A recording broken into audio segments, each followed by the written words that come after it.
In this class, we will see some more physical metallurgy concepts. This is about phase diagram determination using techniques like thermal analysis. This is something that we have seen, isomorphous phase diagram. The word isomorphous means same shape, sort of. It's like two elements dissolving in each other throughout the entire composition range. That's what it means. We have a single solid solution throughout the entire composition range, which means A dissolves in B and B dissolves in A. That can happen under certain conditions. For example, the crystal structure of A and B should be same, at least where it should be like both BCC or both FCC, things like that.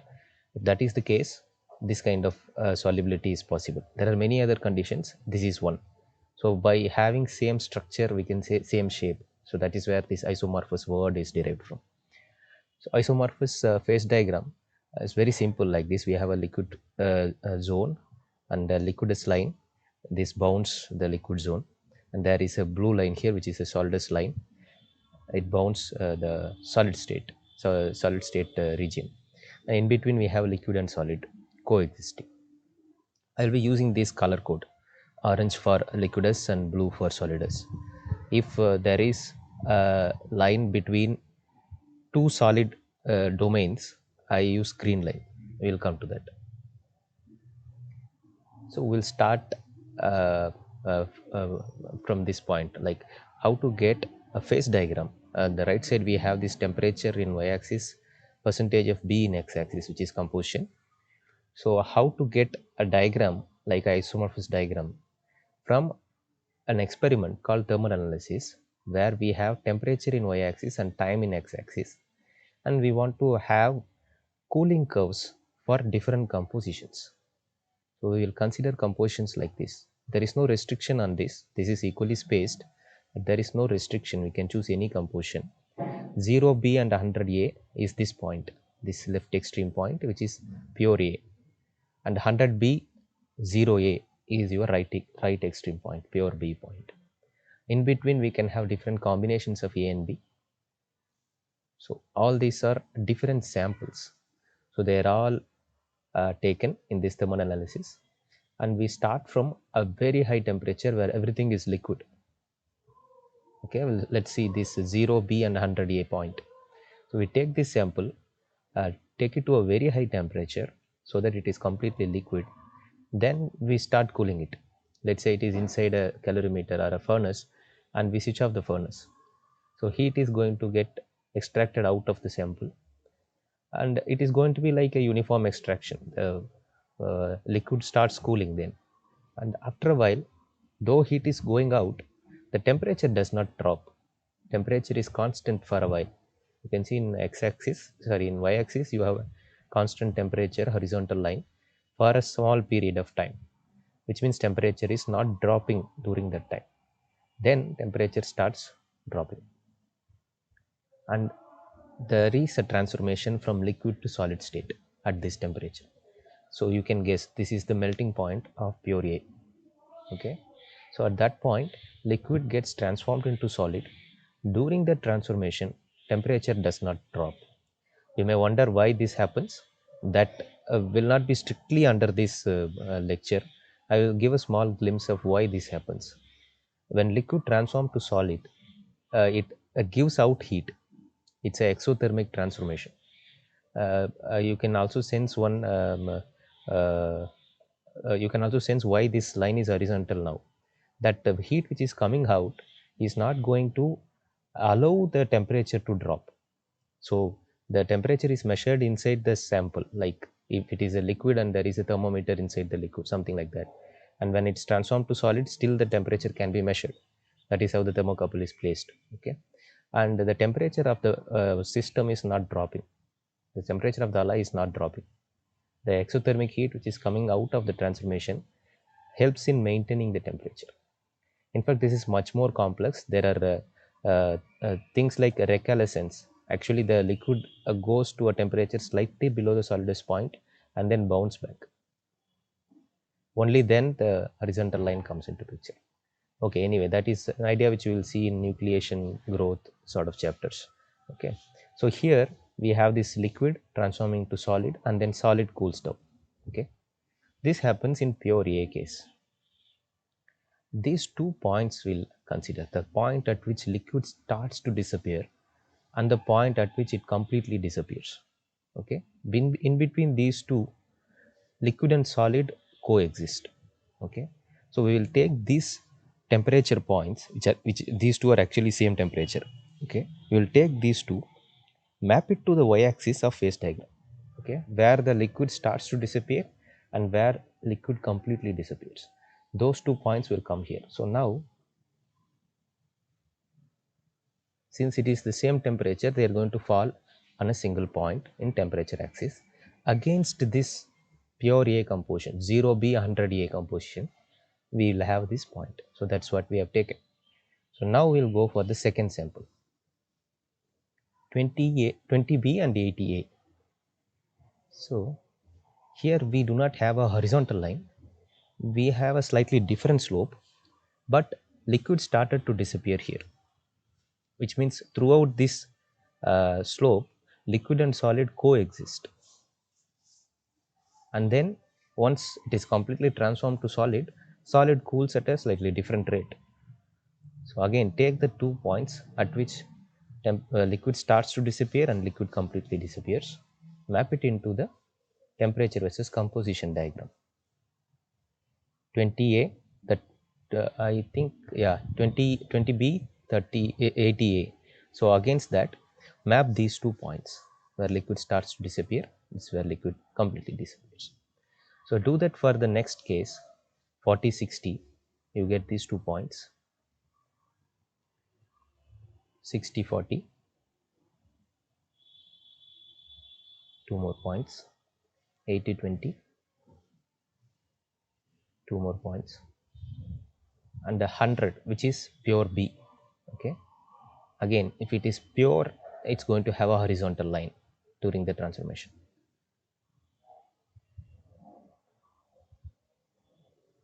That's it. So it's going to be a single point in the phase diagram. So now we can connect all the points at which liquid started to disappear. That will be our liquidus line, which is this, and that bounds the liquid domain. This is the solidus line, and it bounds the solid domain. Okay, so now we have a single phase solid solution. So the entire domain is a single solid now. In between we have liquid and solid coexisting. So this is how we get an isomorphous diagram from thermal analysis. Similarly, we can get something called a eutectic phase diagram. Okay, so this is not looking like the isomorphous diagram. Eutectic means easy to melt. That is the meaning of that word. These are Greek words. So here, what is the difference? We have a solid solution alpha, which is present but not through the entire composition domain. In the right extreme, we have some other solid solution beta. Again, this is not present throughout the entire composition domain. In solid state, we have alpha and beta coexisting for a very big composition domain. Okay, so this is how a eutectic diagram looks. In solid state, we have these multiple phases. There is a liquid, and the liquidus line is here, and we have alpha and liquid coexisting in some temperature composition domain, and liquid and beta coexisting over some temperature composition domain. There is a point here, and below this point the liquid does not exist. Below this entire orange line, liquid does not exist, yes, but below this point there is no liquid plus beta or liquid plus alpha. There is only alpha and beta. Okay, that happens below this entire horizontal line. This horizontal line is a feature of reaction. So that reaction here is a eutectic reaction. There are many other reactions like this. Okay, when we were seeing about what kind of information we can extract out of phase diagram, I mentioned about the nature of transformations. Okay, so this is one kind of transformation which is a reaction basically. So what we will see about this reaction in a short while. So we will see how to get this diagram from thermal analysis. we'll focus on this one half now. Okay, anyway the other half looks very symmetric, so we'll focus on one half. There is no restriction in choosing the compositions, so we can choose compositions like this. So I have selected a few just to give some key points in the diagram. So 0, 100, 595, 1090 and 4060. This is the kind of B and A I am choosing now. So they are here. Again, temperature versus time axis we can look at. Let's start with pure A, which is something that is already familiar to you. Take the points, map it into temperature versus composition diagram. Then take the 595 sample, 5B, 95A. So there is this kind of slope between liquid to solid transformation time. There is another slope here, we'll bother about it little later. So take the points where liquid starts disappearing and completely disappears. Map it into the phase diagram. So now take 10B 90A case. It also has the same kind of feature, but it also has a horizontal line. It has this slope of liquid solid equilibrium, but it also has a horizontal line as if it is a pure metal. Okay, then it cools, the solid cools. So these are the points where liquid starts to disappear and completely disappears. Map them into the phase diagram, then go for this 4060. 4060 is not a pure metal, right? Two elements are mixed here, but still you get a horizontal line. That is surprising. Okay, so here we got a horizontal line along with the slope. Here we get only the horizontal line when liquid starts to transform to solid. Okay, and then solid cools. So map these 2 points. They are same temperature, so that is going to be a single point in the phase diagram. Now connect the points where liquid starts to disappear and connect the points where liquid completely disappears. Okay, now some more labels are here. We know liquid can be labeled because beyond that point there was only liquid, but below this line alpha is labeled, below this horizontal line alpha plus beta is labeled. Okay, that is not something that we can directly see from thermal analysis, but there are means to figure out what are these phases. Okay, so these phases can be figured out by some complementary techniques. So in between these two we have solid and liquid coexisting, so that solid is alpha, and this line is between alpha and alpha plus beta.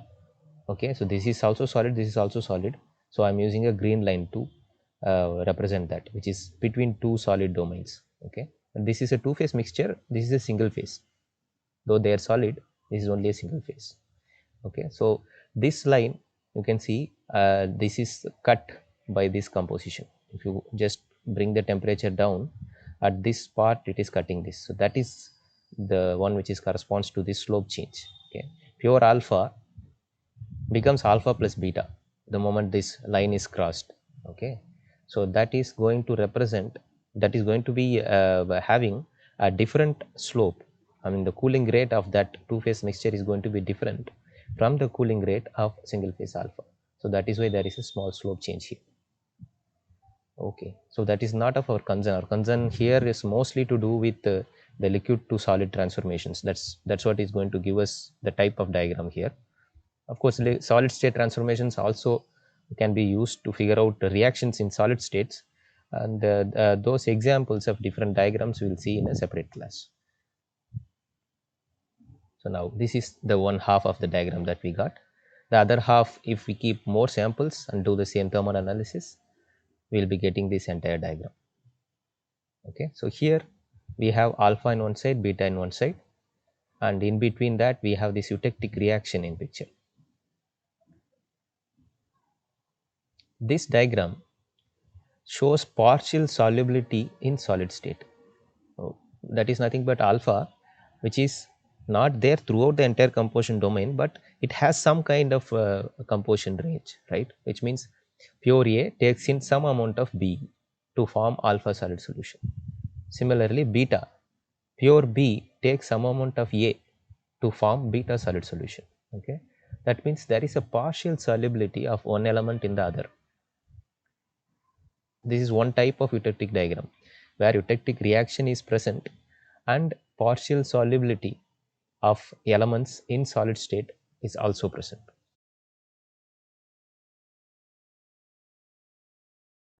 Now this is called eutectic reaction, where liquid transform to two solids, S1 and S2. This S1 and S2 are very generic. In this particular hypothetical AB example, we have alpha and beta as two solids. Okay, so when liquid crosses this horizontal line, it is going to become alpha and beta. That's the meaning of it. But this does not happen at all composition and temperature of that liquid. That liquid has to have something called eutectic composition, and it should reach the temperature called eutectic temperature. What are these points? Eutectic composition is this point, this point. Eutectic temperature is this point. Okay, I am talking about this point here. Okay, that the coordinates for that point are called eutectic composition and eutectic temperature. When our liquid has this composition and temperature, it is going to transform into alpha and beta. Okay, but then I'm also saying that this horizontal line here is eutectic reaction. So when any composition between this and this cools from high temperature to low temperature, it is going to undergo eutectic reaction. How can it happen? Okay, if you start figuring out what is the liquid composition at any overall composition from here to here, if you start cooling an alloy, it's going to come first meet this line, and then it's going to transform into, let's say, beta and liquid. I mean, liquid will be there, beta will come out of the liquid from here to here. And the composition of liquid, you know how to figure out composition of each individual phase. So from here to here, if you check out what happens to the composition of liquid by drawing a tie line, dropping them, you will figure out that the liquid's composition is going to meet this point, and that is how it transforms to alpha and beta by eutectic reaction. Okay, we will see that maybe in a separate example with an actual system like copper nickel. Copper nickel for isomorphous. We can take something like copper silver to explain this eutectic phase diagram. This is again a eutectic diagram, but you can see at the extreme end, alpha and beta are not there. You have A plus B, which is a two-phase mixture throughout this entire composition range, which means if you have any overall composition and keep that at this the temperature at this domain, you are going to have two solids, and they are pure A and pure B. That's all. Whatever you take as your overall composition, some amount of A and some amount of B, they are going to remain as it is. They are not going to dissolve in each other, even to some partial extent. They are not going to dissolve. That is called no solubility in solid state. Fine. So this is how the reaction is going to look. Liquid gives two solids, and they are not alpha and beta, they are A and B. Okay, and again it should have eutectic composition and eutectic temperature. Another thing to note about this eutectic reaction is this reversible symbol here, which means when A and B put together have the overall composition which is equal to eutectic composition. I mean, A plus B, two solids, they have separate compositions, alpha and beta, if you consider two solid solutions with separate compositions. But if their overall composition, average composition of both the phases, if that is equal to eutectic composition, which is this composition point, and if you are heating it from low temperature to high temperature, that is going to cross this line. In that case, it will transform to liquid. Okay, so about this reaction, the speciality is that it occurs at one single temperature. That's what you've seen in thermal analysis. It occurs at one single temperature. The horizontal line comes into picture as if it is a pure metal. Okay, so the moment you see horizontal line in an alloy, which is in an alloy, the moment I say alloy, it is not pure metal, right? So in an alloy, if you see an horizontal line, it means there is a reaction. Okay, in thermal analysis, I'm not talking about the phase diagram. In thermal analysis, If you see a horizontal line coming into the cooling curve, the lines that you have seen are called cooling curves. Okay, so if that is the case, then you can sense that there is a reaction happening. So the reactions occur at a particular temperature. In this case, it is eutectic temperature. Okay, there are many other reactions where the temperature is going to be a single temperature. Okay, so any phase diagram which has a horizontal line tells you that there are reactions involved in that system. But this class is all about how to get the diagram, and there are multiple reactions like this. So since we are introducing eutectic here, I am explaining what is it here. So there are multiple reactions like this. All those reactions we will see after understanding something called Gibbs phase rule. Okay, so that will be our next goal. To understand Gibbs phase rule, we need to understand few more things in thermodynamics. Activity is a key concept, activity and chemical potential. We'll see about that first and then go to Gibbs phase rule. See you in the next video.